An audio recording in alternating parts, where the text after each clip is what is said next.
देखिए आज हम कर रहे हैं चैप्टर 14 प्रोबेबिलिटी। देखिए प्रोबेबिलिटी का जो मेन सिंपल मीनिंग है उसका मतलब होता है पॉसिबिलिटी कि ये वाला काम होगा या नहीं होगा, कि इसकी पॉसिबिलिटी कितने की है। मतलब मान लीजिए कि अगर आप दिन है तो दिन के बाद रात होगा, तो उसकी पॉसिबिलिटी क्या है, 100% श्योर है कि होगा ही होगा दिन के बाद रात और रात के बाद दिन। ये तो हो गया हमारा डेली लाइफ एग्जांपल। और आप देखिए जब हम इंडिया और पाकिस्तान में या किसी भी दो देशों के बीच में जब भी मैच होता है तो उनके बीच में हमेशा टॉसिंग होती है कि कौन पहले खेलेगा। तो दोनों के चांस कितने होते हैं, 50-50। क्यों, जैसे मान लीजिए हमने ये कॉइन टॉस किया, तो मान लीजिए जैसे हमारा हेड आया, तो मान लीजिए जिसका हेड आएगा वो पहले खेलेगा, और जिसका टेल आएगा, ये हेड है और ये टेल है, जिसका टेल आएगा वो बाद में खेलेगा। तो इसका मतलब दोनों के चांस कितने हो गए, 50-50% हो गए। तो ये जो पॉसिबिलिटी है यही हमारी क्या कहलाती है, प्रोबेबिलिटी। ये हमारी डेली लाइफ में भी यूज़ होती है। जैसे अब हम कहते हैं कि मेरे इतने मार्क्स आने की कितने चांस हैं, मेरा सिलेक्शन होगा तो इसके कितने चांस हो सकते हैं, पॉसिबिलिटी। तो ये जो टर्म्स यूज़ होती हैं हमारी डेली लाइफ में, ये सब क्या है, प्रोबेबिलिटी से ही रिलेटेड है। मैंने इस कॉइन को टॉस किया तो या तो इसमें एक हेड आएगा या फिर एक टेल आएगा। तो यानी कि इसमें हमारे पॉसिबल आउटकम्स कितने हैं, या तो हेड है या टेल है। देखिए इस टाइम हमारा क्या है, हमारा आया है यहाँ पर टेल। तो यानी कि इसके नंबर ऑफ पॉसिबल आउटकम्स कितने होंगे, या तो हेड आएगा या फिर टेल आएगा। अगर वो कहता है find the probability of finding the head, तो हेड कितनी बार आ सकता है, सिर्फ एक बार आ सकता है। तो इसकी प्रोबेबिलिटी कितनी हो जाएगी, हेड आने की 1/2, और सेम टेल आने की प्रोबेबिलिटी कितनी हो जाएगी, 1/2। अब देखिए इसमें हमने क्या निकालना था, जैसे हमने निकाला था इसकी प्रोबेबिलिटी क्या थी हमारी, हेड की 1/2। तो यानी कि हमारा जो है हेड आएगा या टेल आएगा, और हमारा हेड कितना आया, एक ही बार आएगा, क्योंकि हमारे पास सिर्फ एक ही कॉइन था। तो या तो हेड आएगा या फिर टेल आएगा। तो यानी कि इसको हम लिखेंगे number of favourable outcomes to E का मतलब होता है इवेंट। यानी कि इवेंट क्या थी कि हमारा हेड आना चाहिए। तो हेड क्या है हमारा, एक ही बार आएगा, ये तो हो गया ऊपर के लिए। नीचे आएगा number of possible outcomes. Number of possible outcomes क्या थे, या तो हमारा हेड आएगा या फिर टेल आएगा। तो इसलिए हमारा प्रोबेबिलिटी का फार्मूला बन जाता है number of favourable outcomes to E. यानी कि कोई भी इवेंट, यानी कि हम कोई भी जो भी सम कर रहे हैं, जो भी हम क्वेश्चन कर रहे हैं, उसमें जो हमारे आउटकम्स हैं फेवरेबल वो कितने हैं, ये उस इवेंट से रिलेटेड है। और अपॉन में जो टोटल आउटकम्स होंगे उसको हम नीचे लिखेंगे। तो ये हमारा प्रोबेबिलिटी का फार्मूला बन जाएगा। देखिए हमें कुछ इंपॉर्टेंट पॉइंट्स हैं जो हमें प्रोबेबिलिटी के बारे में ध्यान रखने हैं। पहला है कि जो कोई भी इम्पॉसिबल इवेंट है तो उसकी प्रोबेबिलिटी 0 होगी।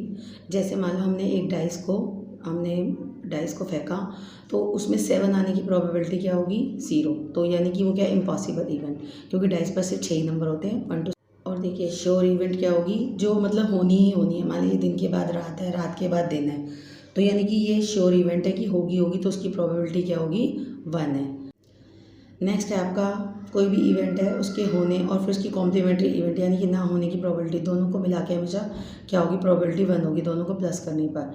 मान लीजिए किसी मैच के जीतने की प्रोबेबिलिटी कितनी है, मान लीजिए 0.4 है, मान लीजिए उसकी प्रोबेबिलिटी 0.4 है, तो ना आने की प्रोबेबिलिटी कितनी होगी, 0.6 होगी। ये इसकी कॉम्प्लीमेंट्री इवेंट होगी।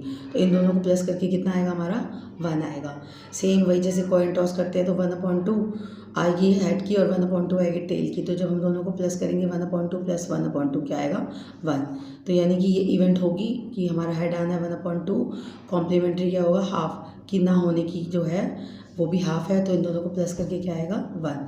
और नेक्स्ट है हमारा कि जो प्रोबेबिलिटी होती है वो जो है हमारी जो है 0 से बड़ी होगी और 1 के बीच में होगी, 0 और 1 के बीच में होगी। और दूसरी बात ये है कि जो प्रोबेबिलिटी है वो कभी भी हमारी नेगेटिव नहीं होगी, या तो वो 0 की इक्वल होगी या फिर वो हमारी 1 के इक्वल होगी, और हमारे 0 और 1 के बीच में होगी, और ये हमारी कभी भी नेगेटिव नहीं होगी। फिर आपका सैम्पल स्पेस क्या होता है कि जो भी हमारे पॉसिबल आउटकम्स होंगे किसी भी इवेंट के, उसको हम सैम्पल स्पेस में लिखते हैं। मान लीजिए हमारा हेड या टेल आया था, तो हम उसको कैसे लिखेंगे, एस। तो यानी कि या तो हेड आ सकता है या टेल। तो इन जो हमने ये सारी इवेंट्स यहाँ पर लिख दिए कि हेड आएगा या टेल, इन सब का जो इकट्ठा हम लिखते हैं यानी कलेक्शन करते हैं, उसे हम बोलते हैं सैम्पल स्पेस। देखिए अब हम करते हैं एक्सरसाइज 14.1 का क्वेश्चन नंबर 1, जिसमें आपको ये स्टेटमेंट्स दी गई हैं, इनको आपको कंप्लीट करना है। पहला है probability of an event plus probability of an event not E. मतलब किसी भी इवेंट के होने की प्रोबेबिलिटी और ना होने की जो प्रोबेबिलिटी है उसका जो सम है हमेशा क्या आएगा, 1। देखिए इसका fill-ups, the probability of an event that can not happen. The probability एक ऐसी इवेंट जो होनी ही नहीं है तो उसकी प्रोबेबिलिटी हमेशा क्या होगी, ज़ीरो, और इसको हम क्या बोलते हैं, इम्पॉसिबल, कि ये हो ही नहीं सकती है, तो इसको हम बोलते हैं इम्पॉसिबल इवेंट। फिर नेक्स्ट है आपका the probability of an event that is certain to happen. ऐसी प्रोबेबिलिटी ऐसे इवेंट की जो होगी वो क्या होगी, हमेशा 1 होगी, और ऐसी इवेंट को हम क्या बोलते हैं, श्योर इवेंट। फिर नेक्स्ट है आपका the sum of probabilities of all elementary events of an experiment. हमारे जितने भी एक्सपेरिमेंट होंगे उसकी जितनी भी प्रोबेबिलिटीज़ होंगी सबका सम हमेशा 1 आएगा।